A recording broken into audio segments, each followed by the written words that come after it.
Good morning to the Honorable Ministers of the Council, members of the media, online viewers, radio listeners via St. Martin Gov Radio 107.9 FM and other radio stations.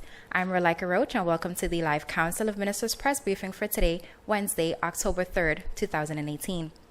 At this time, I invite the Minister of Tourism, Economic Affairs, Transport and Telecommunication, the Honorable Stuart Johnson, to address you. Minister Johnson.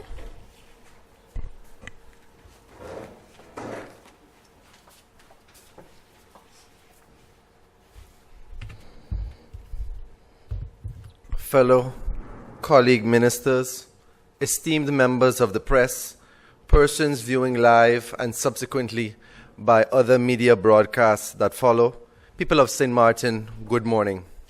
I would like to start this morning by apprising you, the people of St. Martin, with the following.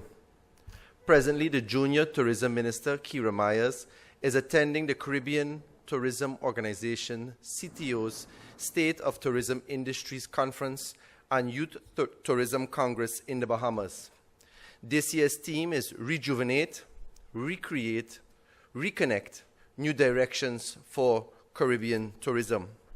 While attending, Kira chose to present the following topic: Virtual Reality and Tourism, Enticing a New Generation of Explorers.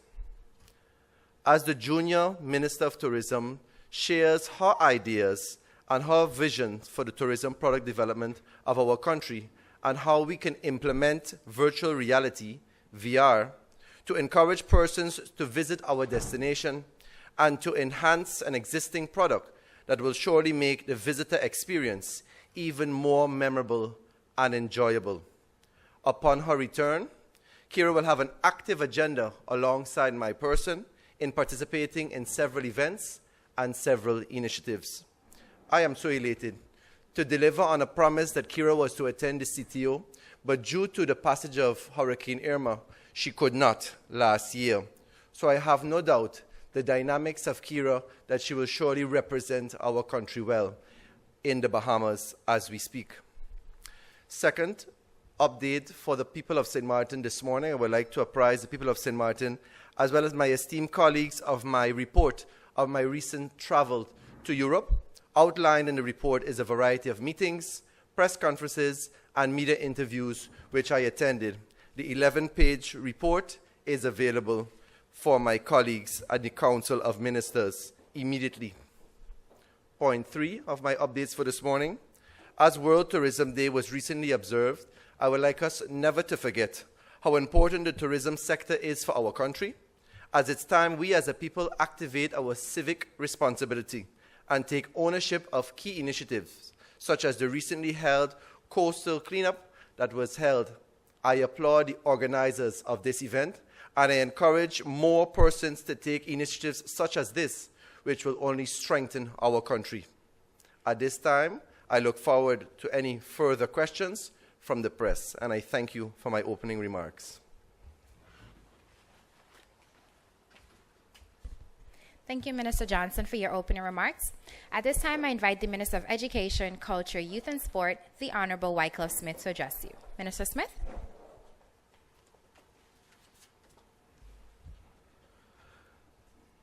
Thank you very much, Ms. Roach. Greetings to all gathered here this morning, Madam Prime Minister, Honorable Ministers, the Department of Communications, members of the press, as well as the listening and viewing audiences via radio, television, and social media. Good morning, Sualiga. Friday, October 5th, is celebrated worldwide as International Teachers' Day. I hope that our teachers are enjoying their midterm break this week and that they will be showered with good wishes and tokens of appreciation from their students and from the community. The Department of Education will be hosting an event to celebrate and honor our teachers later during this month. On behalf of the entire Ministry of Education, Culture, Youth and Sport, I thank you, teachers, for all the work that you have done. You have answered a call to a most noble profession. As you continue to serve as parent, counselor, nurse, mentor, cheerleader, mediator, handwriting expert, organizer, fundraiser, and the list goes on and on. We thank you, teachers, for the personal sacrifices that you make to build the next generation of leaders. You are the builders of the country's future. Your impact goes beyond your classroom and touches the society and ultimately the universe. Teachers, we salute you. Yesterday, I signed the Memorandum of Understanding with the University of Curaçao for the immediate commencement of the law program on St. Martin via the University of St. Martin. This was possible because the Council of Ministers approved the program and the Minister of Finance signed to the release of 1 million guilders for the program's funding. The classes will be streamlined live from Curaçao to students in St. Martin, and some classes will also be pre-recorded and sent to students here as well. In some cases, the professors will travel to St. Martin to give classes in person and work with local students when they have specific assignments. The law program will last 4 to 5 years at the cost of $3,000 per year for each student, and the commencement of this law program through the University of St. Martin meets a target under the governing program 2018-2022, in which USM becomes the nucleus for national and international development. The Student Support Services Division will be hosting a workshop entitled My PBL, or PBL, PKL, PKL, and TKL, TKL Education, and beyond.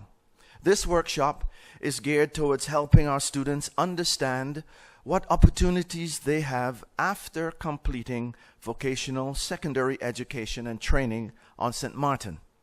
In case you're wondering what these abbreviations mean, let me explain. They are abbreviations of Dutch words that are used to describe various pathways or educational routes in vocational education and training. And it is amazing to see how easily English-speaking students and parents and teachers utilize the Dutch pronunciation when making reference to these various pathways. Just for your information, the PBL, Praktische Basis Leerweg, means Basic Vocational Pathway. The PKL means Praktische Kader Leerweg, Practical Vocational Pathway. And the TKL, Theoretische Kader Leerweg, Theoretical Vocational Pathway. This workshop that's going to be given is a free workshop, and it will be held on October 4th, 2018 at the Student Support Services Division from 5:15 p.m. to 6:45 p.m. For many students or graduates of the VSBO or PSVE, meaning Preparatory Secondary Vocational Education, and the various pathways, PBL, PKL, and TKL, the question of what is next after their education often poses a challenge. With this workshop, the Student Support Services Division is aiming to show these students that there are many study and educational opportunities for them after they complete their particular form of secondary vocational education and training. This workshop is open to students in the last 2 years of the PBL, PKL, and TKL, or to students who recently graduated from any one of these pathways. The Student Support Services Division office is located in the Amigo building across from the police station next to the Windward Islands Bank. The Student Support Services Division also postponed the Return to Happiness Facilitators training to allow more persons in the community who are interested in volunteering to register for this training. Return to Happiness is a psychosocial recovery program for children who have experienced natural disasters, conflicts, or violence, where children are usually most affected. The goal of the Return to Happiness program is to create such opportunities for children ages 5 to 12 who have experienced a natural or man-made disaster, to enable them to process these experiences through a series of guided play activities for the purpose of reducing their post-disaster anxieties and to help them to reestablish their sense of joy, happiness, security, and confidence in adult protection. Persons interested in volunteering as a facilitator for the Return to Happiness program should contact the Student Support Services Division at 543-1235 for an application package. Last Thursday, the ordinance on study financing was unanimously approved by the House of Parliament. This was a historic moment for this ministry. In the first place, it is the first ordinance submitted to Parliament by the Ministry of Education, Culture, Youth and Sports, which has now been approved. In the second place, this ordinance has been a work in progress since 1995. One may wonder, why did it take 23 years to get a law passed? Allow me to share with you a brief historical journey of the Study Financing Ordinance. Much of the information comes from Mr. Antonio Aventurin, head of the Division Study Financing. But the synopsis shows how long it takes and the tedious process involved in getting a law from a draft to being passed in Parliament. Let's start. 1995. The draft island regulation on study financing was approved by the then Island Council of St. Martin. 1996. Prime Minister and Governor of the Netherlands Antilles refused to approve and sign the island regulation on study financing because St. Martin had no authority to contract loans based on the island regulation of the Netherlands Antilles. At that time, only Curaçao could contract loans as part of the Netherlands Antilles. The contention was, if St. Martin cannot contract any loans, it also cannot issue loans. Because in truth and in fact, study financing is partially a loan system. For the next 14 years, there was no progress. In 2009-2010, the first version of the Study Financing Ordinance was drafted, but unfortunately, it didn't get included in the package of legislation moving from the island territory to country, St. Martin. As per 10-10-10, a national ordinance dating from the 1960s, entitled Landsstudie Toelage Regeling, became the applicable policy on study financing. In 2011-2012, a second version was drafted because the first draft had to be rewritten in accordance with the new format for laws, as established by the legal department of St. Martin. This version didn't pass the legislative screening process. In 2014-2015, there was a version 3.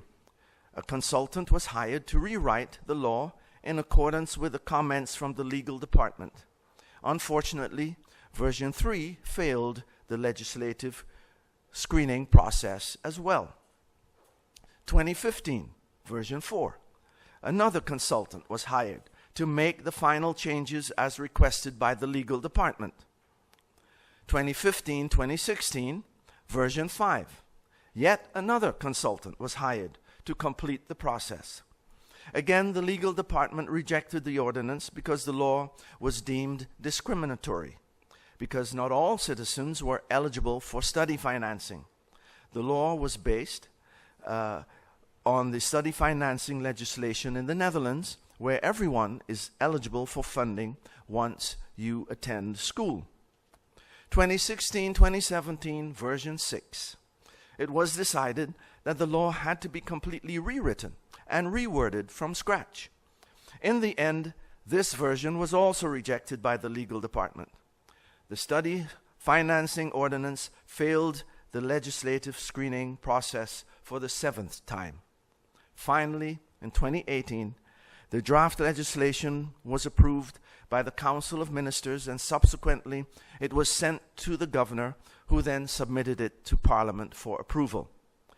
It has been indeed a lengthy process. This legislation has passed through many hands, offices, and departments. I would like to thank all the members of the staff of the Department of Education, the Division Study Financing, as well as past commissioners of education and my predecessors for persevering and staying with the task until we are all able to accomplish it together. We have overcome together. Also, last Thursday, the proposed members for the board of the Monument Council were approved by Parliament. Now, after Parliament's approval, the appointments still have to pass through the governor before the minister can sign off. The task of the Monument Council is to provide advice on monuments, advice on monument requests, policy and on policy matters, and advice on criteria for the designation of monuments. The Council reviews and advises on appeals by owners of monuments.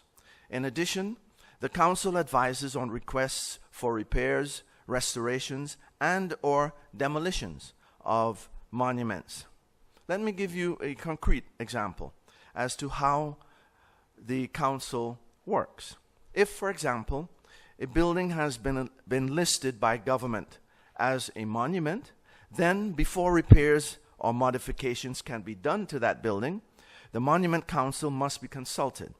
In other words, also before VROMI can issue a building permit to have repairs done to a monument, VROMI must seek advice from the Monument Council. The board of the Monument Council is officially appointed for 4 years. The tenure of the last board ran from May 2013 until May 2017, which means that for approximately a year and a half, St. Martin has been without a monument council. Hopefully, we can have that monument council in place within short. Lastly, on the rights of the child. The countries in the Dutch kingdom, namely the Netherlands, Aruba, Curaçao, and St. Martin, as well as the Dutch public entities Bonaire, Sint Eustatius, and Saba, have been working together on promoting the rights of the child within the kingdom. At the International Education Conference held in May 2018, the political authorities for youth and family of the 4 countries and of the 3 entities of the Caribbean in the Netherlands signed a declaration of intent to step up cooperation to improve the rights of children in the kingdom. All of the parties have agreed to formalize the cooperation in a memorandum of understanding. As you know, the rights of the child were adopted by the United Nations in their 1989 Convention on the Rights of the Child. Rights are things that every child should have or should be entitled to. A few of the rights that a child has are, for example, the right to relax and to play, the right to freedom of expression, the right to be safe from violence, and, of course, the right to education. These are just but a few of the 54 rights that are enumerated in that convention. In the interests of the child and the right of every child to healthy, safe, and optimal development, and with attention for the fact that children grow and develop according to their individual nature, gender, living, and family situation, the 4 countries and the 3 public entities have established a joint vision and a joint approach to improve the rights of children within 5 years after signing the Memorandum of Understanding. The MOU has now been approved by our Council of Ministers and has been signed off by the Governor and by myself. And I've been authorized to sign that MOU on behalf of St. Martin. So within short, all the parties will come together to ratify and sign this cooperation agreement or this Memorandum of Understanding, thereby promoting the rights of the children in the countries and in the public entities in the Dutch Kingdom. As we face our challenges together, let us continue to work together, because we will overcome together. Thank you very much, and if you have any questions, I'll be happy to answer them. Thank you, Minister Smith, for your opening remarks. At this time, I invite the Minister of Finance, the Honorable Perry Heerlings, to address you. Minister Heerlings.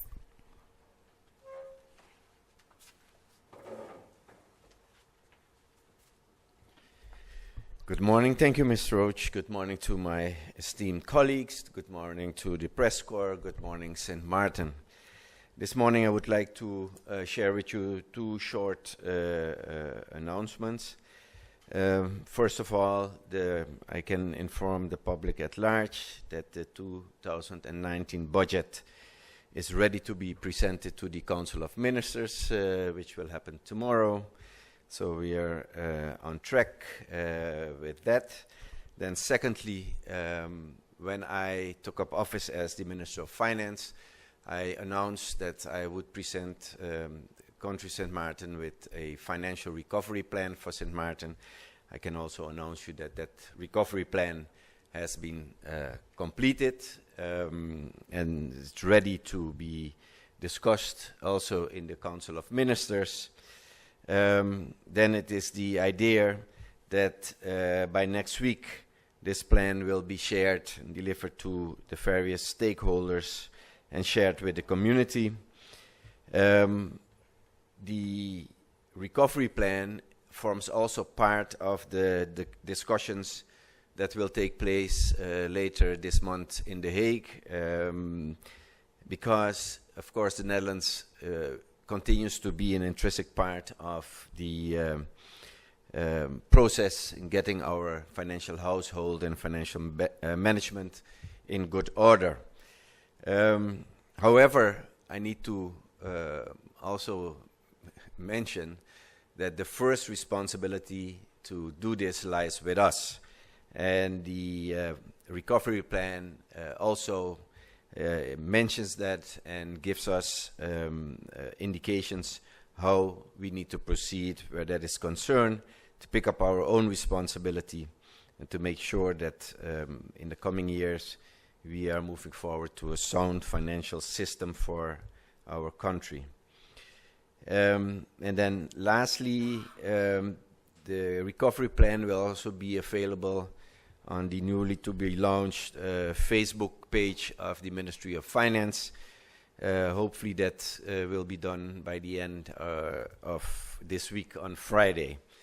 But we will send out a notice when it's on air. Those are the two announcements that I have for you, and I'm open for any questions that you may have. I thank you very much. Thank you, Minister Heerlings, for your opening remarks. The Prime Minister and Minister of General Affairs, the Honorable Leona Romeo Marlin, will not be making any opening statements, but is available for any questions the media may have. We now move on to the question and answer session. Stephen Cerillion of PJ82 Radio, you have the floor. Thank you, Ministers. Good morning. My question is for the Prime Minister. As the personnel of PSS move to the census building as per Thursday, one, how many of them will be taking up this new location? And two, where are you at with the downsizing negotiation at PSS at this time? Thank you, Stephen Civilian.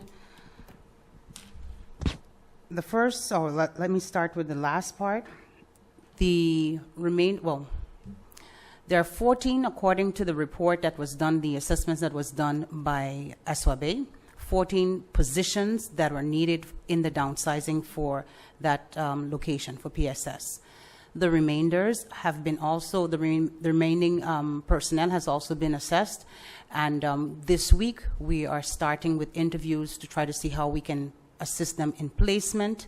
So I haven't announced anything as yet because that part hasn't been finalized. But starting as of Monday, the Personnel Affairs will be calling those individuals in for interviews to see where and if possible they can be placed in this organization.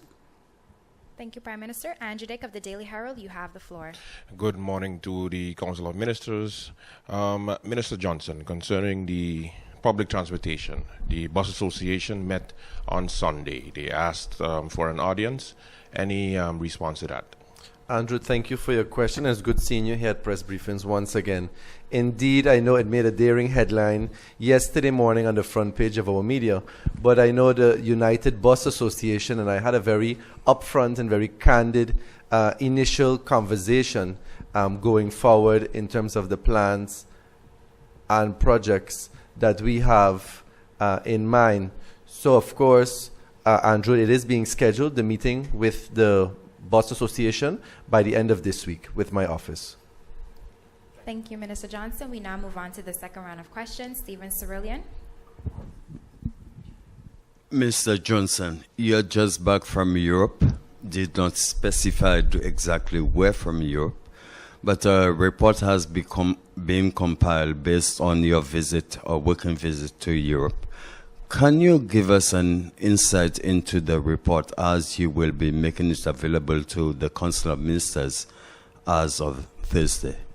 Thank you, Stephen. And of course, my trip was well documented with press releases throughout the duration of the trip. The first stop, of course, was to the Netherlands. I visited the St. Martin House.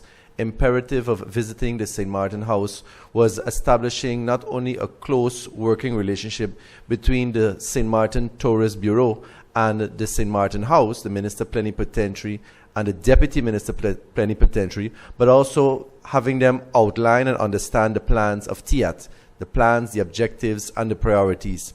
In addition to that, while I was in the Netherlands, I met with Mr. Calvin Brooks, who is part of a young, dynamic group of individuals that indeed want to give back to St. Martin. So that initial conversation on how, via the Ministry of TIAT and via the Ministry of Plenipotentiary in The Hague, our St. Martin House, can represent and support any initiatives in that regard. Right after that, I went to Portugal for the Sea Trade Conference. The Sea Trade Conference, of course, primarily not only to meet with cruise executives, but more so to solidify St. Martin's position in home porting. At the end of November, St. Martin now will have the seaborne cruise vessel that has an accommodation of 450 passengers coming to St. Martin now for home porting. What does that mean for the destination? It means that St. Martin now positions itself once again as a leader in the cruise industry, once again as the #1 port in the Northeastern Caribbean, and further solidifies St. Martin's bounce back, getting back on track plan that I have outlined in my visits. So that was very important to do in Portugal, to solidify St. Martin's cruise position in general and what we have to offer as a product. Also, while in Portugal, I met with the Florida Caribbean Cruise Association President, Michelle Page, and how we can further strengthen our ties going forward between the destination and the association. Plans are already in place for a stakeholders meeting that Michelle and her top executives will be coming to St. Martin and meet with key persons within the tourism industry to further strengthen our connection between FCCA as well as with the destination itself, that St. Martin continues to lead in tourism. Upon my return then back from the Netherlands, I also had a press conference to give a state of affairs address and where St. Martin stood as a destination, what are the plans and priorities of the Ministry of TIAT, what are objectives and visions for the tourist office, as well as part of the panel was Mr. Olivier of the French side tourist office, the representative in Europe. Why was that important? St. Martin on an international level saw that the media took a spin in terms of everything was disaster, doom and gloom for St. Martin. 1 year and a few weeks later, St. Martin indeed is bouncing back. Our people are very resilient. So that positive press and the progress of where we are as a nation today was imperative for the wider community, especially in the Netherlands. That presentation was well received by members of the Dutch media, students that were attending, as well as other dignitaries, close to 100 persons that attended. Once I left the Netherlands, I then was en route to Topresa for the 40th anniversary of the top trade show in the French market. Why was it important to go? With the understanding of the MOU of French St. Martin, it was imperative to attend not only to support my colleagues, but be able to meet with representatives of Air France, representatives of Air Caribes, representatives of different stakeholders within the tourism industry to further strengthen St. Martin's position also in the French market. When I made a presentation to also a similar group of tourism stakeholders from the French market, they were also elated of the progress made on Dutch St. Martin. So it was a very enlightening presentation for them. The dialogue and the feedback from the French media in terms of the several interviews that were conducted was also positive for St. Martin, and it also strengthened St. Martin's position in knowing that indeed the bounce back in the recovery is underway. So the reason for the trip indeed was imperative for the destination, because out of that even came the discussion with KLM of the reduction of fares, that we have similar fares as Aruba and Curacao has for their introductory fares, starting at 499 euros, as well as the frequency of flights, and as well as St. Martin's position going forward in terms of key events like having sufficient airlift for the Heineken Regatta, the 50th anniversary of Carnival, as well as other peak times in St. Martin's calendar. So those were the reasons for the trip. Thank you. Thank you, Minister Johnson, for that very elaborative response. Andrew Dick of the Daily Herald, you have the floor. All right, Prime Minister, concerning GEBE, Minister Gloss is not here, so maybe you can help me out with an update on the board members. What's the latest? Why is it taking so long concerning that? Thank you for that question. I can answer that because just yesterday we signed off on the board being implemented. So I think all that's going to be taking place next is just a meeting so that everyone gets introduced to each other. But we just signed that off yesterday in the Council of Ministers meeting. The final part of it, because it's a process. You know, the process is it has to be vetted by the Corporate Governance Council. That was done. That took some time. And after that, then they have this part. So once it was completed, it was given to the Council of Ministers. We approved it, and now it is it has been finalized. So it's just now for them to start having meetings. But before that meeting, of course, we will have to call a shareholders meeting as the Council of Ministers with that entity. We'll be able to get the members, Prime Minister, who the members are? In all honesty, right now, I can't tell you who they are. That's not my portfolio. I wish the minister was here, but nevertheless, within short, I'm sure that by next press briefing or even before that, it will be announced in the press. Thank you. Thank you, Prime Minister. We now move on to the third round of questions. Stephen Cirillian, you have the floor. Minister of ECYS, November the 11th is fast approaching. What sort of activities, if any, have the various departments, culture and sports, working on to ensure that we see a successful celebration of November 11th? Thank you very much, Mr. Stephen, for that question. As you know, November 11th, St. Martin Day, is celebrated alternatively on one year on the French side, other year on the Dutch side. And this year, it is for the French side to organize the activities. So they, from what I gather, they're busy planning and organizing, and we will be hearing. And if there's a need for input from the Department of Culture, I know the head of the Department of Culture, Ms. Clara Reyes, is always willing to assist. But this year, it's going to be celebrated on the northern part of the island. Thank you, Minister Smith. Andrew Dick, you have the final question.